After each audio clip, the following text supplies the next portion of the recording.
Assalamualaikum warahmatullahi wabarakatuh. Kami dari kelompok 3 yang beranggotakan saya Fitri Haryani dengan NIM 20060007 dan Halimatus Sahbiah dengan NIM 20060008 akan mempresentasikan tugas kelompok kami yang berjudul Efisiensi Alokasi Sumber Daya Alam dan Analisis Lingkungan. Baiklah, dalam materi ini ada 2 poin yang perlu kita pahami, yaitu yang pertama efisiensi dan alokasi sumber daya alam, dan yang kedua adalah analisis biaya dan benefit bagi kebijakan publik. Pada kesempatan ini saya akan mencoba menjelaskan mengenai poin yang pertama, yaitu efisiensi dan alokasi sumber daya alam.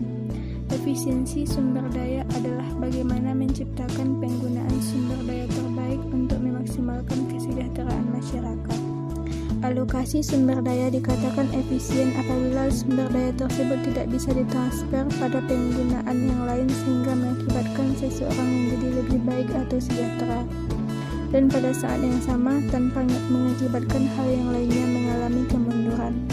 Dalam hal ini harus ada keinginan yang saling menguntungkan untuk melakukan transaksi perdagangan oleh pihak penjual dan pembeli di dalam suatu lingkungan atau kondisi tempat barang-barang bernilai tersebut bisa dimiliki secara individu. Hal ini hanya bisa terjadi kalau ada keseimbangan antara berbagai kesempatan yang tersedia, usaha dalam memperoleh dan menyebarkan informasi, dan pemahaman yang cukup tentang adanya risiko dan kesempatan dalam melakukan transaksi tertentu. Kondisi yang saling menguntungkan dari transaksi itu hanya bisa tercapai apabila adanya kesempatan untuk memperoleh dan menukar komoditas dan informasi secara bebas.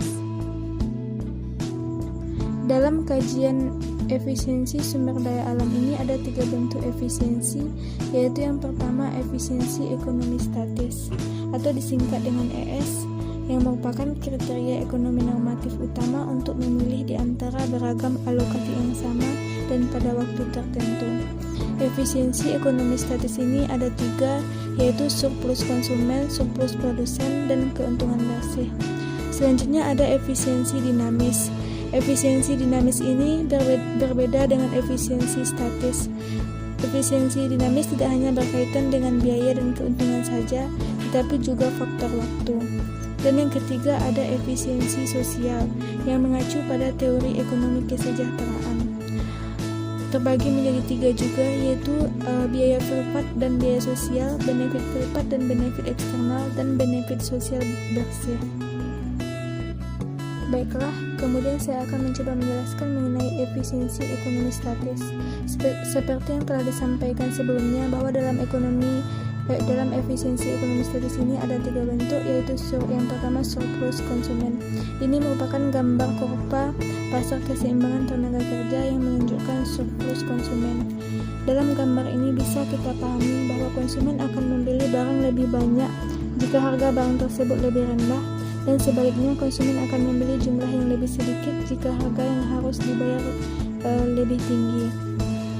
Kemudian juga menunjukkan surplus konsumen dapat dilihat bahwa jika harga yang harus dibayar konsumen tinggi, surplus konsumen berkurang, atau sebaliknya, sehingga berdasarkan pada kurva itu surplus konsumen pada harga P0 lebih tinggi jika dibandingkan dengan harga P1. Perubahan nilai surplus konsumen tidak lain mencerminkan perubahan dalam kesejahteraan konsumen. Selanjutnya, surplus produsen. Ini merupakan gambar pajak dan perubahan harga yang menunjukkan surplus produsen. Dalam gambar ini dapat kita ketahui bahwa pada harga P, produsen memaksimumkan keuntungan bersihnya dengan menjual barang pada jumlah Q. Keuntungan bersih yang diperoleh produsen adalah daerah di bawah garis harga dan di atas kurva penawaran, yaitu area B yang dikenal dengan surplus produsen, dengan biaya produksi tetap. Jika harga meningkat, surplus produsen juga akan meningkat. Dan begitu pula sebaliknya, yaitu jika harga rendah, surplus produsen juga rendah. Perubahan dalam surplus produsen mencerminkan adanya perubahan dalam tingkat keuntungan produsen. Kemudian keuntungan bersih. Ini merupakan gambar dari alokasi untuk keuntungan bersih maksimum. Tingkat harga yang dihadapi oleh produsen dan konsumen akan menyesuaikan sampai pada kondisi di mana tingkat penawaran sama dengan permintaan, seperti gambar tersebut. Dengan harga keseimbangan tersebut, konsumen memaksimumkan kepuasan atau utilitas, serta produsen juga memaksimumkan keuntungan bersihnya dan pasar terpenuhi. Yang kedua adalah efisiensi dinamis. Konsep efisiensi dinamis ini sangat bermanfaat untuk menganalisis tingkat pemanfaatan sumber daya yang tidak bisa diperbaharui sehingga bisa diketahui pada tingkat ekstraksi atau produksi optimal pada periode tertentu agar stok sumber daya bisa dimanfaatkan dan dikelola secara berkelanjutan. Efisiensi dinamis beranggapan bahwa tujuan alokasi bagi masyarakat adalah menyeimbangkan penggunaan sumber daya sekarang dan berikutnya untuk memaksimumkan nilai sekarang dari keuntungan bersih yang diperoleh dari penggunaan sumber daya tersebut.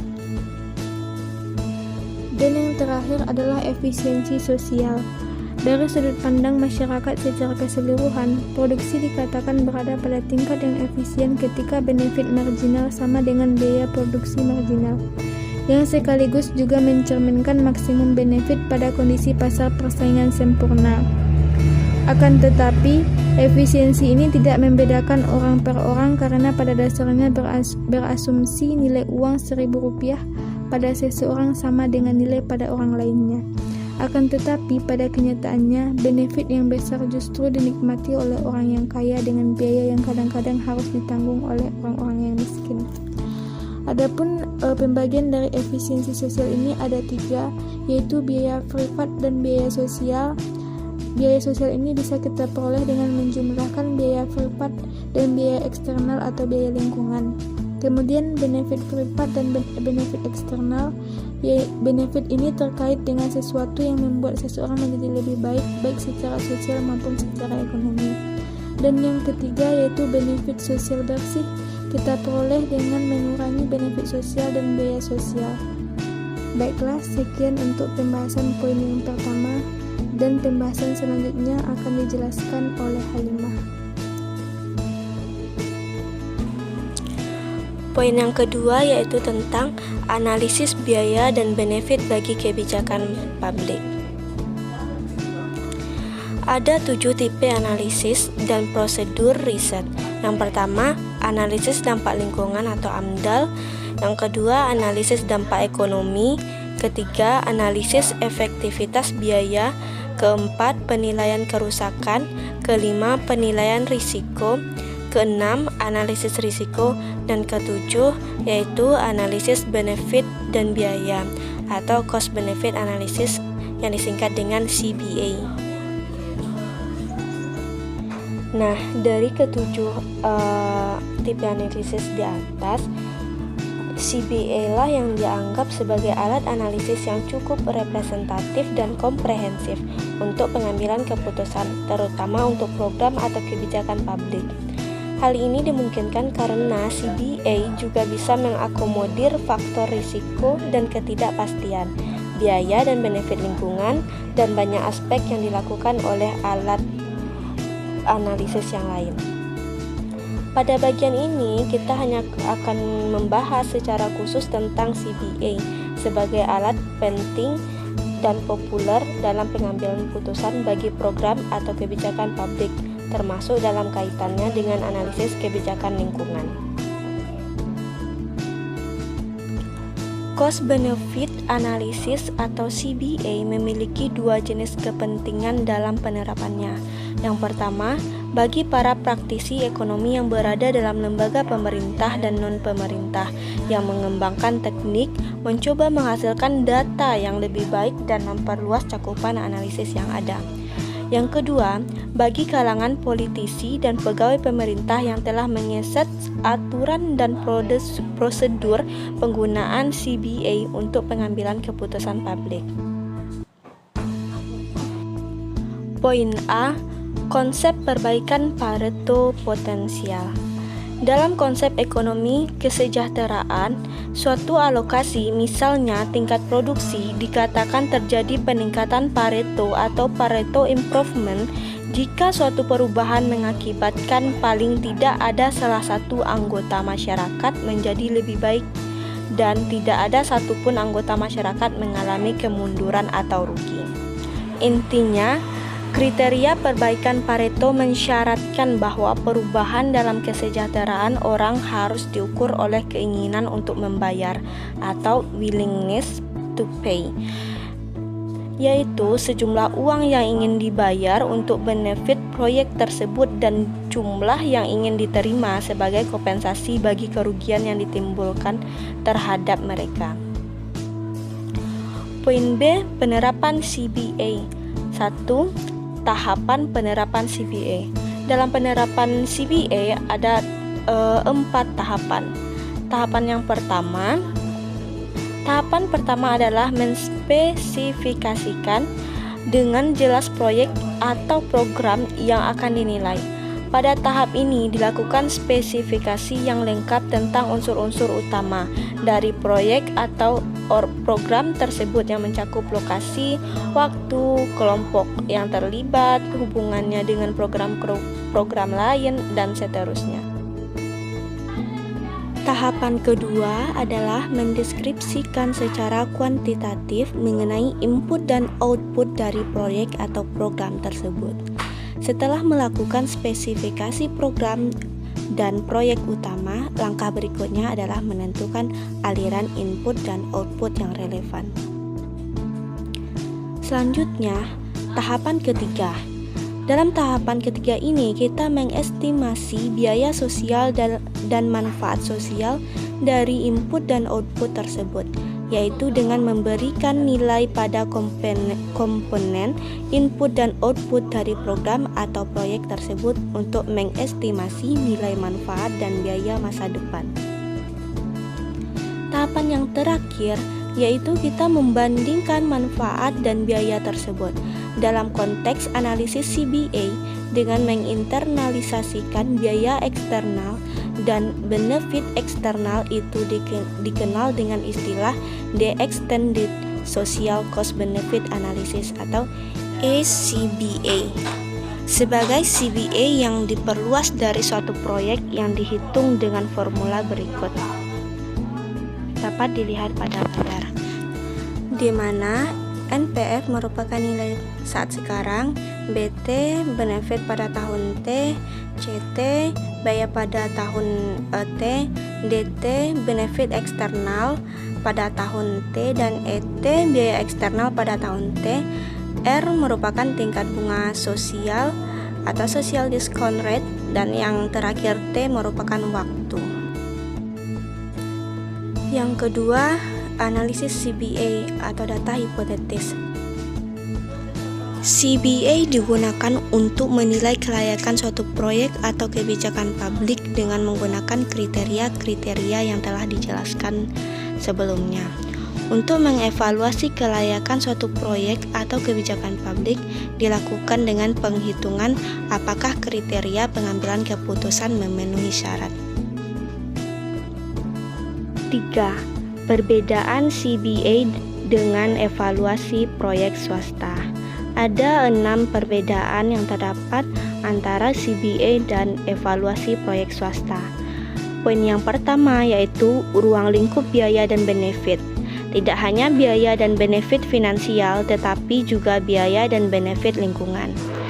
Poin kedua, mengestimasi biaya dan benefit yang tidak memiliki pasar, willingness to pay masyarakat terhadap barang lingkungan.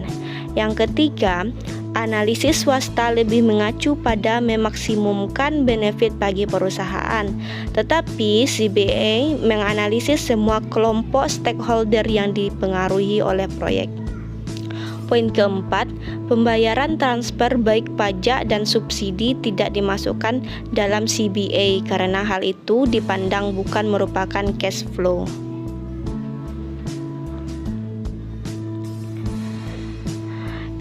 Poin kelima, dalam analisis finansial harga pasar estimasi digunakan, sedangkan dalam CBA diterapkan harga bayangan atau harga pasar kompetitif. Poin keenam, dampaknya terhadap distribusi pendapatan. Suatu proyek yang meningkatkan kesejahteraan masyarakat miskin lebih diutamakan daripada untuk kelas menengah dan kelas atas. Pilihan tingkat bunga yang lebih rendah digunakan bagi CBA untuk proyek atau kebijakan publik daripada pada evaluasi investasi swasta. C. Beberapa isu penting dalam penerapan CBA. Yang pertama, masalah kuantifikasi atau the quantification problem. Yang kedua, masalah valuasi atau yang disebut juga dengan valuasi problem. Yang ketiga, harga bayangan atau shadow price. Yang keempat, yaitu tentang masalah discounting atau discounting rate. Dan yang terakhir, yang kelima, yaitu tentang mempertimbangkan risiko.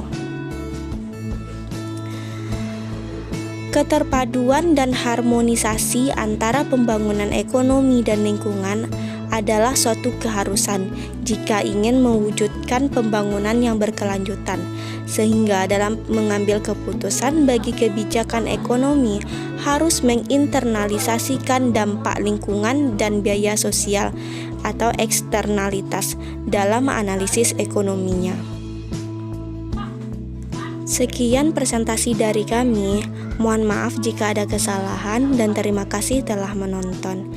Kami sudahi dengan wassalamualaikum warahmatullahi wabarakatuh.